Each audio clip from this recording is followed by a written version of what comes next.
We've been reporting on what's been called maybe the biggest breakthrough in Alzheimer's disease treatment in 30 years. The FDA approved a new medication last week for people in the early stages of the disease. The question is, what does it mean for you if you're suffering or a family member?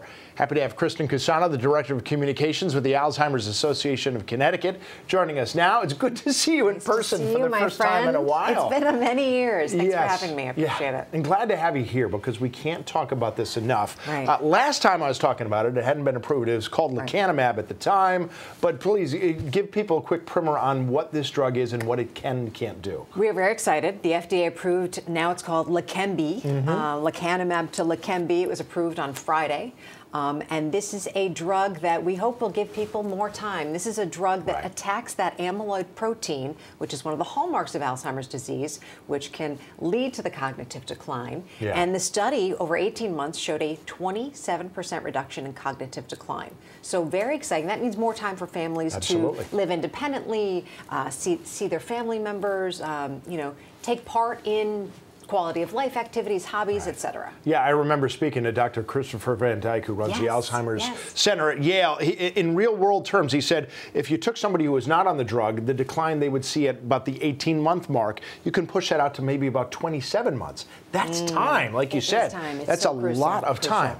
Now, the question is, how can people get their hands on it? I imagine it's probably still in short supply. So here's the deal, kind of convoluted, but back when Aduhelm, the very first drug, was approved in 21, okay, the Centers for Medicaid and Medicare said, we're not going to cover any of these drugs in this class unless you're in a clinical trial.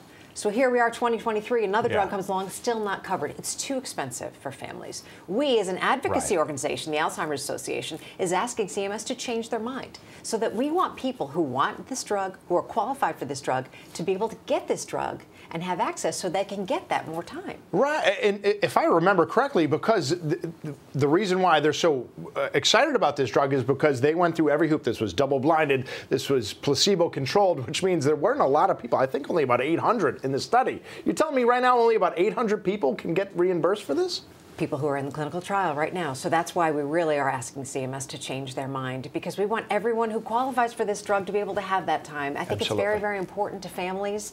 This is for people in the early stages of the disease, so mild Alzheimer's or mild cognitive impairment, MCI, which is people who have some more memory concerns, but not enough to really affect all of their daily activities. So this is for folks, it's an infusion twice a month. So you have to talk to your doctor about this kind of thing. But the bottom line is we really need CMS to change their mind. So what can people do to put pressure on CMS? I would say go to our website, alz.org/research, kind of learn about what we're doing. You can always call our 800 number, which we've talked about a number of times, with any question about Alzheimer's or dementia or anything. It's 800-272-3900 and ask what you can do. We'd really like people to be able to share their voices and make sure that CMS knows this should be accessible for everyone who wants it. Also curious, in the little time we have left, you mentioned those amyloid plaques that are associated with Alzheimer's disease. This can really almost wipe them out on a PET scan over time. Still a lot of questions, though, about the mechanisms of Alzheimer's disease. So how much excitement does this provide that we're going to learn more about how the disease works and progresses? I think that, you know, it takes so many years to get to a drug, right? So this has been in, you know, looking at this for years and years and years. The interesting thing about this drug, it's in another trial as a prevention drug. So we're really looking at this, and we're also, as you know, looking at prevention, lifestyle interventions, all of those things that you can start now to reduce your risk later. So not only is it good news now, this could be the start of even better news going forward, I guess is what we're getting at. Kristen, thank you so much for taking the time to join us. Tim. Thank you for having me. A pleasure, and it is finally good news to have some good news to share in an area that's really, really been starved for it. So thank you so much for the time. All right.